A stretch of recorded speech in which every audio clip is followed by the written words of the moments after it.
Jonathan Sands, chairman of famous brand consultancy Elmwood, takes some time to answer a few questions at the Economist Risk Summit.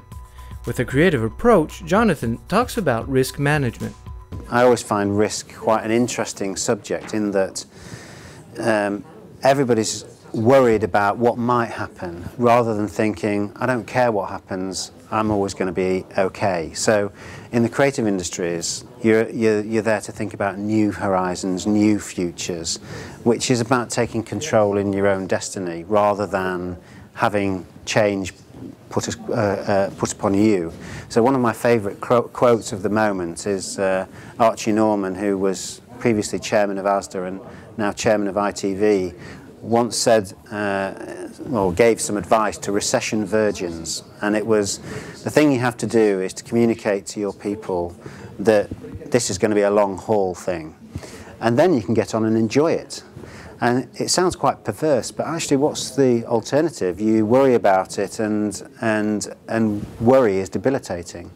So for me, that's a mantra that is close to my heart, because you have to think about new futures and make yourself in control of your destiny, which means you have to be out there smelling what's going on the breeze. It's easy to read the papers and think about the Eurozone and think about China and all of those things, but it's much more interesting to think about, how am I going to reinvent my business? How am I going to stay ahead of the competition? So we have a trademark line which is, there is no finish line. There is no finish line because all businesses are taking part in a race that nobody can win because there's no finish line.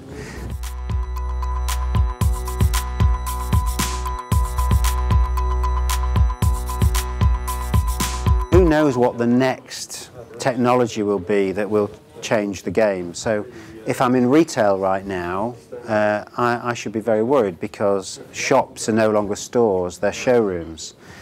People go into a store, check out the clothing, check out the barbecue, check out whatever it might be, and make their choice and then come out and look for the same item cheaper online.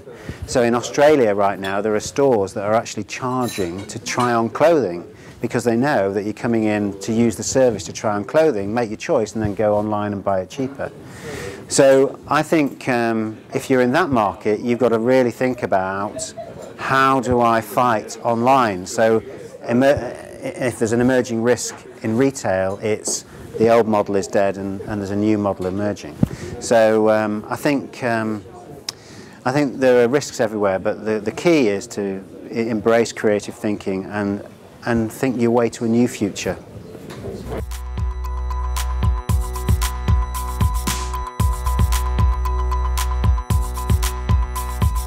Necessity is the mother of invention, isn't that the saying?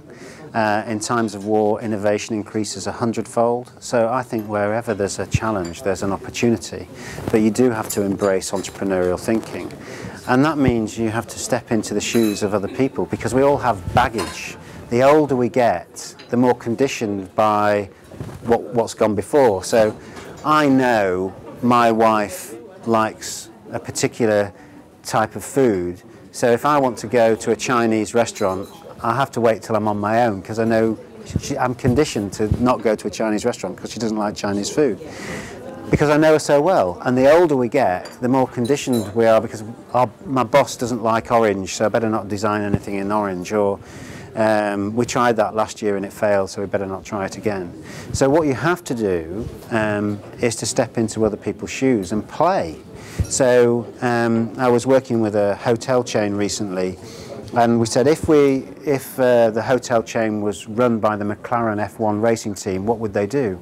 Well, first of all, check-in would be super fast. In fact, there'd be no checking in. You get an email with a PIN number, which when you got to the hotel, you put the PIN in the door, and you wouldn't even need to go to reception because it would be that fast. So stepping into the shoes of others gives you new solutions for new markets.